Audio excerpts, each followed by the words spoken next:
नमस्कार दोस्तों,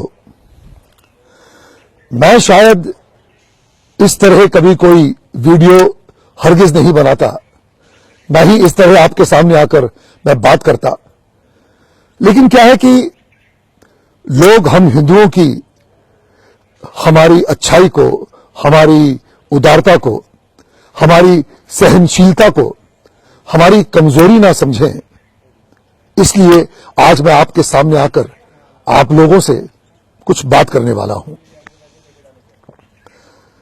हाल ही में जो ये किसान आंदोलन चल रहा है पंजाब, हरियाणा और यूपी के बॉर्डर पर, उस किसान आंदोलन के मंच पर योगराज ने आकर हम हिंदुओं के बारे में बहुत सारे अपशब्द कहे, अश्लील भरे अल्फाज इस्तेमाल किए।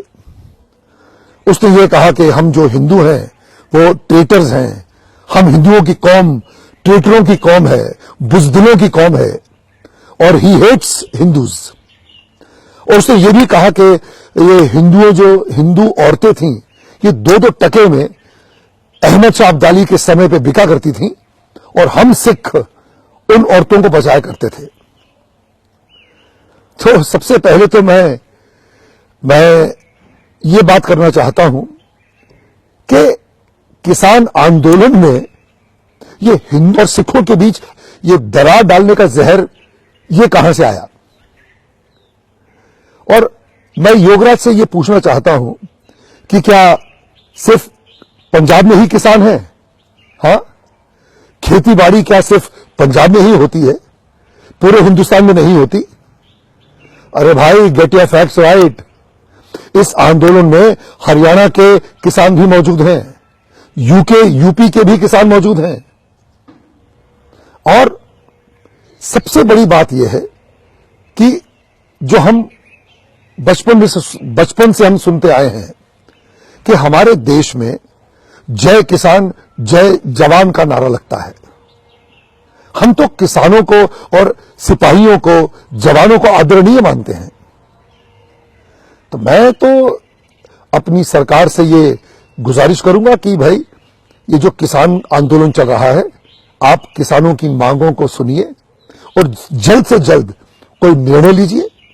और हमारे जो किसान भाई, जो बूढ़े वृद्ध लोग जो सड़कों पर बैठे हुए हैं, वे उनकी मांगे पूरी की जाए और वे बेचारे राजी खुशी अपने घरों को लौट जाएं। अब मैं आता हूं जो योगराज सिंह ने कहा है। तो mister Yograj, first please get your facts right, get your history right. अब मैं तुम्हें बताता हूं कि हम हिंदुओं की दिलेरी क्या है, हम हिंदुओं का साहस क्या है, हम हिंदू कितने बहादुर थे, और अपने देश पर मर मिटने का जो जज्बा जो हम हिंदुओं में है, इसके बारे में मैं आपको कुछ ज्ञान बांटना चाहता हूं। हमारे सिख धर्म में श्री गुरु गोविंद सिंह जी महाराज ने जब अपना खालसा पंथ शुरू किया था और उन्होंने 5 पहले प्राणियों से उनका बलिदान मांगा था, कहा था कि भाई, कौन अपने देश पर हमारे धर्म के लिए अपने प्राणों की आहुति देने को तैयार है, वो 5 शख्स सबसे पहले आगे आए। तो जो सबसे पहला बंदा खड़ा होकर आगे आया था, उसका नाम था भाई दयाराम। वो लाहौर से था, वो कोई और नहीं, वो हिंदू था। उसने सबसे पहले अपने प्राणों का त्याग करने के लिए वो गुरु गोविंद सिंह जी की एक आवाज पर खड़ा हुआ और वो पहला पंज प्यारा बना। जो दूसरा पंज प्यारा आगे आया अपने सर कलम करने के लिए, उसका नाम था धर्मदासन। वो भी एक हिंदू था, वो हस्तिनापुर मेरठ से था। और जो तीसरा जो पंज प्यारा आगे आया, उसका नाम था हिम्मत राय। ये उड़ीसा से था, पुरी से था, ये भी एक हिंदू था। और जो चौथा जो पंज प्यारा आगे आया अपने प्राणों का बलिदान देने के लिए, वो था मोहकम चंद। वो हिंदू द्वारका गुजरात से था, और जो पांचवा पंज प्यारा जो आगे आया वो था साहेब चंद, वो बिदर कर्नाटका से था, वो भी एक हिंदू था।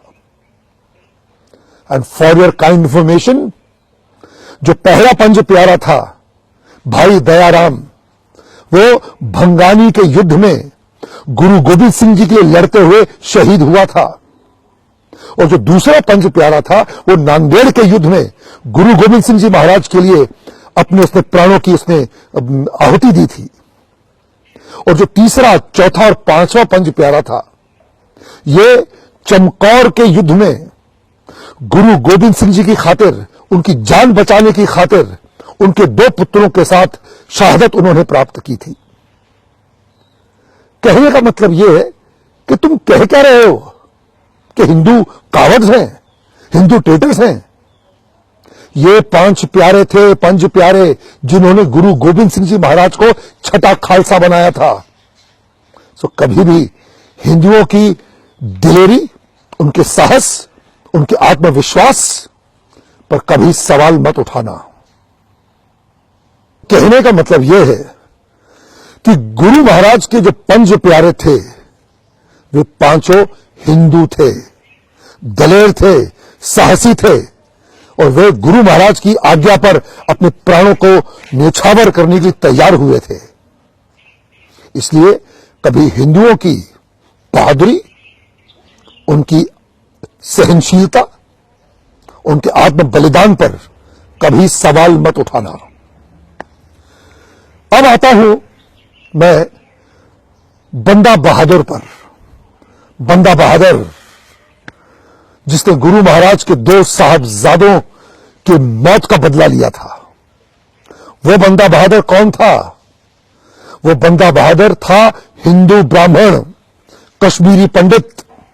उसका असली नाम था लक्ष्मण दास। वो एक बैरागी था, एक तपस्वी था, जो अपने मोक्ष की प्राप्ति के लिए, ईश्वर की प्राप्ति के लिए संसार को त्याग चुका था। वो जंगलों में बैठकर बस पूजा पाठ करता था। जब उसकी गुरु गोविंद सिंह जी महाराज से भेंट हुई, और जब गुरु गोविंद सिंह जी महाराज ने उससे कहा कि आप अपने मोक्ष की प्राप्ति में लगे हुए हैं, लेकिन हमारा जो पूरा जो हिंदू समाज है, जो पीड़ित है, जो मुगलों के अत्याचार से त्रस्त है, उनका क्या, उनके उद्धार का क्या? तो स्वामी लक्ष्मणदास, उन्होंने अपना संन्यास त्यागा और वे गुरु महाराज के बंदा बने। और उसके बाद जो उन्होंने मुगलों का हाल किया, जो पूरे पंजाब में उन्होंने लड़ते लड़ते वो सरहंद पहुंचे, और गुरु महाराज के दो साहबजादे फतेह सिंह और जोरावर सिंह, जिन्हें दीवारों में जिंदा चुनवा दिया गया था, उनके मौत का उन्होंने बदला लिया। सरहंद की उन्होंने ईंट से ईंट बजा दी। वो कौन थे? वो भी हिंदू थे। उन्हें भी किसी हिंदू शेरनी माता ने ही जन्म दिया था। इसलिए कभी भी हिंदू कावर्ड्स हैं, हिंदू ट्रेटर्स हैं, ये बोलने की बात बिल्कुल मत करना। और तुम्हें पता है बंदा बहादुर की मृत्यु कैसे हुई थी? जब उन्हें पकड़कर दिल्ली ले जाया गया और उन्हें कहा गया कि तुम इस्लाम धर्म को कबूल करो, तो उन्होंने मना किया। उसके इनकार करने पर उनके बेटे का कलेजा उनके छाती से निकालकर उनके मुंह में ठूंसा गया। फिर भी उन्होंने शहादत स्वीकार की, उन्होंने मरना स्वीकार किया, लेकिन अपना धर्म परिवर्तन नहीं किया।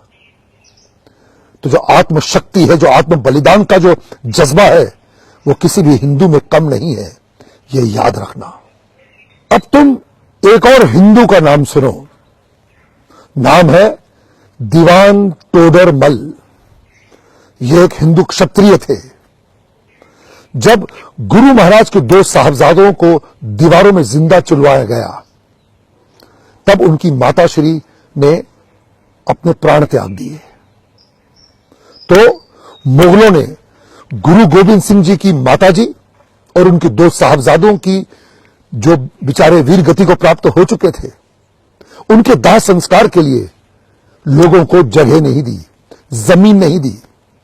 तब दीवान तोडरमल आगे आए और उन्होंने उन तीनों का दाह संस्कार करने के लिए जमीन उन मुगलों से खरीदी। और जानते हो क्या देकर खरीदी? सोनों के सिक्कों से उस जमीन को भरकर, जितनी जमीन चाहिए थी अपना उनके दाह संस्कार के लिए, उस पूरी जमीन को सोनों के सिक्कों से कवर किया गया। उतने सोने के सिक्के उन मुगलों को देकर उन्होंने वो जमीन खरीदी और तब जाके गुरु गोविंद सिंह जी महाराज की माता जी और उनके 2 साहबजादों का दाह संस्कार हो सका, उनका अंतिम संस्कार हो सका। तो वो दीवान तोडरमल कौन था? वो भी एक साहसी वीर महापुरुष हिंदू था। अब मैं आपको एक और चीज बताना चाहता हूं, बिकॉज तुम्हारी हिस्ट्री शायद बहुत ही कमजोर है। अब मैं आता हूं गुरु तेग बहादुर जी पर। जब कुछ कश्मीरी पंडित, कश्मीरी ब्राह्मण गुरु तेग बहादुर जी के पास पहुंचे और उनसे उन्होंने कहा कि कृपया आप हमारी मदद करें, ये मुगल हम पर बहुत अत्याचार कर रहे हैं, हम पर जजिया टैक्स लगा रहे हैं। तो जब गुरु गोविंद सिंह जी महाराज जब छोटे थे, उन्होंने अपने पिताजी से कहा कि सबसे इस कुर्बानी के लिए आपसे योग्य पुरुष और कौन होगा, तो कृपया आप जाइए और इनकी मदद करिए। तब गुरु तेग बहादुर जी दिल्ली पहुंचे थे और उनका सर उन मुगलों ने उनका सर धड़ से अलग कर दिया था। हम गुरु तेग बहादुर जी की शहादत को शत शत नमन करते हैं। हम हर हिंदू, हर भारतवासी उनका ऋणी है। लेकिन मैं मिस्टर योगराज तुम्हें यह बताना चाहता हूं कि गुरु तेग बहादुर जी के साथ उनके 3 सेवादार जो उनके साथ गए थे, भाई मतीदास, भाई सतीदास और भाई दयाला, ये तीनों कौन थे? ये तीनों भी हिंदू थे। भाई मतीदास और भाई सतीदास हिंदू ब्राह्मण थे और भाई दयाला हिंदू क्षत्रिय थे। और गुरु तेग बहादुर जी की शहादत से पहले, उनका सर कलम करने से पहले, ये तीनों शहीद हुए थे। भाई मतीदास जी को उनकी जो बॉडी थी आरे से 2 भागों में काटी गई थी, उनको जिंदा काटा गया था। भाई सतीदास जी को रुई में लपेटकर तेल में डुबोकर जिंदा जलाया गया था और भाई दयाला को उबलते पानी में डालकर उन्हें उबालकर जिंदा मारा गया। तो इनकी शहादत, इनकी जिंदा दिली, इनका साहस, इनका पुरुषत्व, इनका पौरुष, उस पर सवाल कभी मत उठाना। ये ऐसे बहादुर थे। आप सोचो, क्या वो सिंघनिया, वो माता हुई, जो वीर माता थी, जिन्होंने ऐसे वीर महापुरुषों को जन्म दिया। तो कभी भी हमारी हिंदू माताओं को गाली मत देना। किसी हिंदू औरत को गाली देने का मतलब है कि तुम उन 5 प्यारों की माताओं को गाली दे रहे, उनकी माताओं को तुम गाली दे रहे हो। तुम दीवान टोडरमल की मां को गाली दे रहे हो। तुम बंदा बहादुर स्वामी लक्ष्मण दास की माता को गाली दे रहे हो। तुम भाई मतीदास, भाई सतीदास और भाई दयाला की माता को गाली दे रहे हो। तुम्हें पता है हमारे देश की परंपरा क्या थी? हमारे देश की परंपरा यह थी कि हर हिंदू घर का बड़ा बेटा सिख बनाया जाता था। उसे गुरु गोविंद सिंह जी को सौंप दिया जाता था ताकि वो उनकी आर्मी ज्वाइन करे, उनके बताए मार्ग पर चले और मानवता की सेवा करे। गुरु गोविंद सिंह जी महाराज की आर्मी में तकरीबन आधा 50% हिंदू शामिल थे। तो तुम ये क्या कहते हो कि हिंदू जो है बुजदिल हैं, हिंदू ट्रेटर्स हैं, हिंदू जो है ये हिंदुओं की जो कौम है ये बुजदिलों की कौम है? ये बात तुम्हारे दिमाग में कहां से आई? हाँ, अरे गुरु नानक जी से पहले आपके जितने, हमारे जितने गुरु हैं, गुरु नानक देव, अंगद देव, अर्जुन जी, ये अपना गुरु गोविंद राय थे, ये सारे हिंदू ही तो थे। सिख धर्म से पहले जितने भी थे लोग, वे सारे हिंदू थे। इसका मतलब तुम्हारे पूर्वज भी तो हिंदू थे। तुम अपनी मां बहनों को गाली दे रहे हो? हाँ, तुम्हें पता है श्री गुरु ग्रंथ साहिब में हजारों बार भगवान राम का नाम लिया गया है, भगवान श्री कृष्ण का नाम लिया गया है। गुरु गोविंद सिंह जी महाराज देवी माता के उपासक थे, दुर्गा माता की पूजा करते थे। उन्होंने नैना देवी में शमशीर हासिल की थी। उन्होंने चंडी दी वार लिखी है, वे चंडी माता का पाठ किया करते थे। गुरु गोविंद सिंह जी महाराज का नारा था, दे शिवा वर मोहे एहे, शुभ कर्मन तो कबहू ना टरो। तो ये क्या मतलब है इसका कि हे शिवा मुझे ऐसा वर दे कि मैं शुभ कर्म से कभी पीछे ना हटूं। तो जो देश शिवा कौन था, वो हर हर महादेव की बात कर रहे हैं। तो आप जो क्या ये डिवाइड डालना चाहते हो, ये क्या हिंदू और सिखों के बीच आप ये दरार डालने की कोशिश कर रहे हो? हाँ, जवाब दो। अब मैं तुम्हें हमारी सिख हिस्ट्री में जो ब्राह्मण वॉरियर्स हुए हैं, जो ब्राह्मण योद्धा हुए हैं, उनके कुछ नाम गिनाना चाहता हूं। एक नाम है खालसा पंथ के जो जनरल हुए हैं, जो खालसा पंथ के जो वीर योद्धा जो जनरल थे, उनका नाम था पंडित सिंघा सिंह पुरोहित। दूसरा नाम है पंडित कृपा दत्त जी, ब्राह्मण थे, दत्त। हाथ में भाला, पीठ पे फरसा और कमर कस में शमशीर, ये था उनका जलवा। और तीसरे एक और नाम है पंडित कीरत जी। ये जो सारे मैं नाम ले रहा हूं, ये सिख योद्धा हुए हैं, ये गुरु महाराज की आर्मी की उनकी फौज में थे। और एक मैं पंडित बाबा परागा दास जी का नाम लेना चाहता हूं। बाबा परागा दास जी ये 100 वर्ष के ऊपर के थे और ऐसे ज्वलंत योद्धा थे कि लोग उन्हें भीष्म पितामह मानते थे अपनी आर्मी का। इसलिए कभी भी हिंदुओं के शौर्य पर, उनके साहस पर, उनकी दिलेरी पर, उनकी बहादुरी पर सवाल मत उठाना, समझे? मेरा दिल बहुत दुखता है जब मुझे वो मंजर याद आता है 2019 में पाकिस्तान में, जहां पर गुरु नानक देव जी का जो गुरुद्वारा है ननकाना साहिब, वहां के ग्रंथी की बेटी को उठाकर वहां के आतंकवादी ले गए, उसका रेप किया, उसे जबरन मुसलमानी बनाया गया। अरे आवाज उठानी है तो उसके खिलाफ उठाओ, चलो उसके खिलाफ आवाज उठाओ। मैं एक कट्टर हिंदू तुम्हारे साथ खड़ा होऊंगा, हिंदुस्तान का हर भारतवासी तुम्हारे साथ खड़ा होगा उस जंग में। हमें वहां के सिखों का सोचना है कि जो हमारी मां बहनों के साथ जो अत्याचार होता है वो ना हो। कुछ करना है तो वहां पे जो हमारी माताओं को, हमारी बहनों को, उनकी जो इज्जत लूटी जा रही है, हमें उसके खिलाफ जंग लड़नी चाहिए। मिस्टर योगराज, हम सब तुम्हारे साथ, क्या हर भारतवासी खड़ा रहेगा, लेकिन हमारे देश की किसी भी माता को, किसी बहन को गाली मत देना। जय भारत, भारत माता की जय, सनातन धर्म की जय, हिंदू धर्म की जय, सिख धर्म की जय। जो बोले सो निहाल, सत श्री अकाल, हर हर महादेव, जय श्री राम।